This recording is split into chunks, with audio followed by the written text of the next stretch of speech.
যদি চায়না বে অফ বেঙ্গলে আসতে চায়, চায়না সিতুয়ে বন্দর কন্ট্রোল করবে, আরাকানে বিলিয়নস অফ ডলার ইনভেস্ট করছে, দরকার হলে চায়না এখানে নিউক্লিয়ার যুদ্ধ করবে, আর পারমাণবিক যুদ্ধ ব্যবহার করে করে হলেও তারা আরাকানকে ধরে রাখবে। সেইখানে ডক্টর ইউনুস আমেরিকার কথায় মানে লাভ দিয়ে ওখানে করতে গিয়েছিলেন, এখন বলছেন আমরা তো কিছু করি নাই। আরে করতে তো গেছিলেন।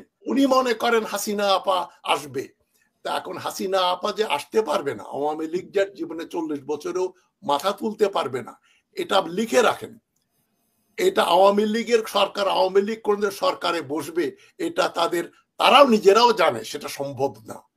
এখন ওয়াকারুজ্জামান যদি না বোঝেন তো সেটা তার প্রবলেম। এখন আমি খলিলুর রহমান সম্বন্ধে যে কথাগুলো এসছে, বাংলাদেশের আইনে কিন্তু ডুয়াল সিটিজেন অ্যালাউড। আমি যদি এখন বাংলাদেশি হই, আমি কানাডিয়ান এবং বাংলাদেশি, পাকিস্তানে তো হয়েছে না, পাকিস্তানের প্রধানমন্ত্রী হয়েছিলেন বিদেশি পাসপোর্টধারী, তাকে পাকিস্তানের নাগরিকত্ব দিয়ে তাকে প্রেসিডেন্ট প্রাইম মিনিস্টার করা হয়েছিল। সুতরাং ওইটা বড় কথা না। তাহলে খলিলুর রহমান স্পষ্ট করেন না কেন? উনি তো এটাকে নিয়ে প্যাচাচ্ছেন, তার ব্যাপার। কিন্তু উনি আবার বলেছেন, আবার দেখলাম ইউটিউবে দেখলাম উনি বলছে যে আমি একমাত্র বাংলাদেশের পাসপোর্ট হোল্ড করি, আমেরিকায় আমি গ্রিন কার্ড হোল্ডার। এখন সত্য মিথ্যা আমি তো ওনার ক্রেডেনশিয়াল জানি না, জীবনে দেখিও নাই, চিনিও নাই, নামও শুনি নাই। সুতরাং উনার ন্যাশনালিটি প্রশ্ন না, প্রশ্ন হচ্ছে উনি কি করতে যাচ্ছিলেন।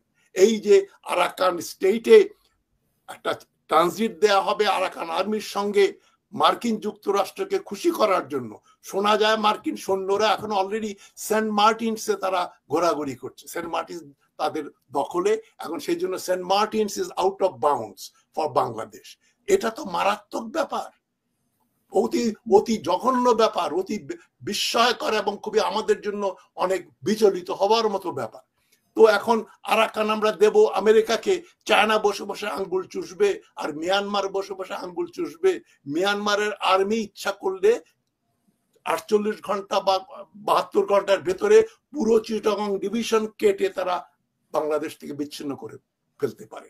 চায়নার আশীর্বাদে মিয়ানমারের যে সেনাবাহিনী সেটাকে বাংলাদেশের অস্ত্র শস্ত্র নেই, গোলা বারুদ নেই, টর্পেডো নাই, বিমানে মিসাইল নাই, একটা ঢাল নাই, তলোয়ার নাই, নিধিরাম সর্দার। তারা শুধু সিভিলিয়ান বাংলাদেশি লোককে হত্যা করতে পারে, মিয়ানমারের সঙ্গে টিকতে পারবে না।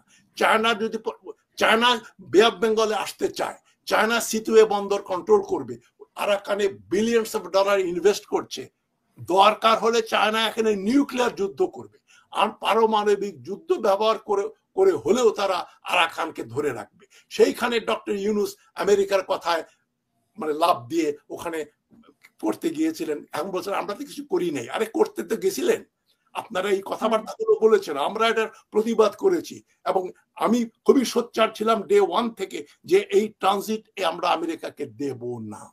উনি জাতীয় ইয়েও বোঝেন না, ন্যাশনাল সিকিউরিটিও বোঝেন না। উনি একজন ন্যাশনাল সিকিউরিটি অ্যাডভাইজার বানিয়েছেন।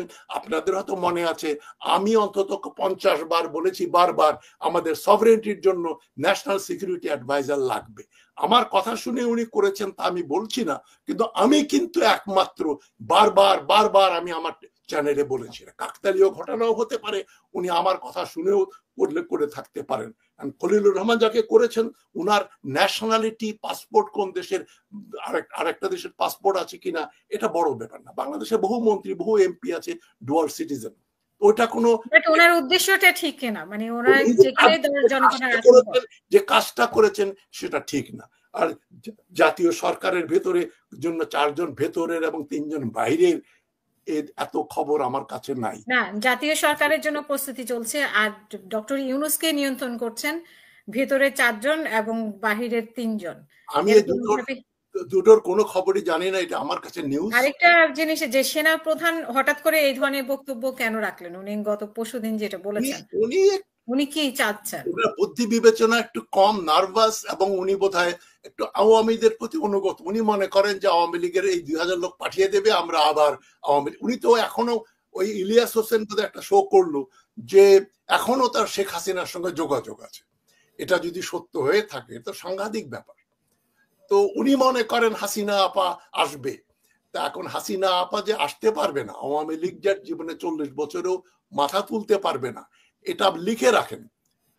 এটা আওয়ামী লীগের সরকার, আওয়ামী লীগ কোন সরকারে বসবে এটা তারাও নিজেরাও জানে সেটা সম্ভব না। এখন ওয়াকারুজ্জামান যদি না বোঝেন তো সেটা তার প্রবলেম, কিন্তু উনি আওয়ামী ঘরানার লোক, এতে কোনো সন্দেহ নেই।